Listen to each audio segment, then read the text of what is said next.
The Eurobond debate has remained a sticky issue which has just refused to go. The storm kicked off by former Prime Minister Raila Odinga last year, who accused the government of failing to account for $1 billion out of the Eurobond proceeds.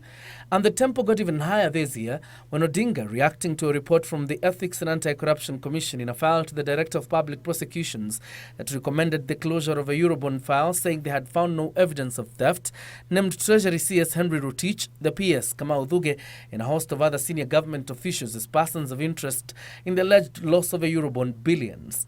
The public, though, has followed this conversation from political rallies and podiums, but was yesterday provided with an opportunity to interact with the facts. Treasury PS Kamau Thugge, in the debate held at the University of Nairobi, dismissed as mere talk the allegations by Odinga that about 118 billion shillings could not be accounted for. According to Thugge, Treasury and Central Bank had provided the actual details on every cent and its trail to Kenya. There was never any dollar-denominated account that was opened in the central bank to receive any dollars. How do I know that? There's only the National Treasury that is authorized to open bank accounts, nobody else. And if you argue that there was a dollar account that was opened at the central bank to receive those dollars, then you must show the evidence. And whether the central bank would have allowed a dollar account to be opened by somebody else other than the National Treasury. Thugge says Kenya's economic fortunes are on an upward trajectory, something that can be attributed to the input of Eurobond money.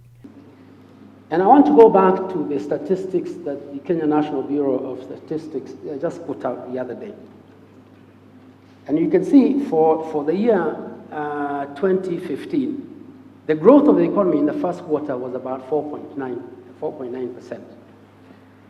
In the second quarter, it accelerated to 5.5%.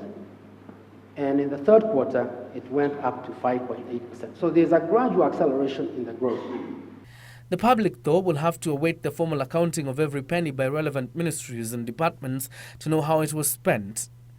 So all that growth that you have seen in 2015, because of the infrastructure, because of capital spending, 66% of it was funded by the proceeds of the Eurobond. Central Bank Deputy Governor Sheila Mbinjiwe said all monies from the Eurobond were remitted back and converted into shillings, sentiments echoed by John Ngumi, an experienced banker. Central Bank buys the dollars and gives those shillings into the accounts of the Kenya government in Kenya. And I think I was very happy to hear Kwame say that he's looked at the numbers and they look as if they all agree. I raised the money and I know money was stolen, but it is incumbent upon us to communicate the better. And I must commend Central Bank because their statement of yesterday was a statement of clarity and lucidity.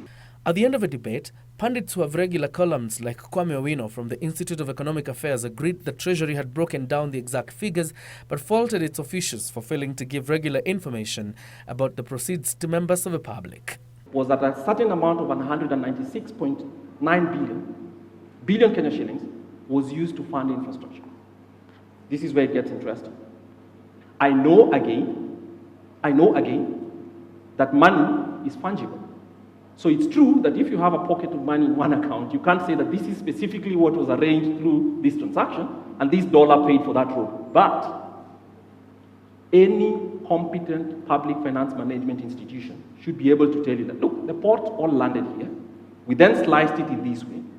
And therefore, we attribute part of that expenditure to X, Y, and Z. That list, which was promised by the Cabinet Secretary, has not been provided to date.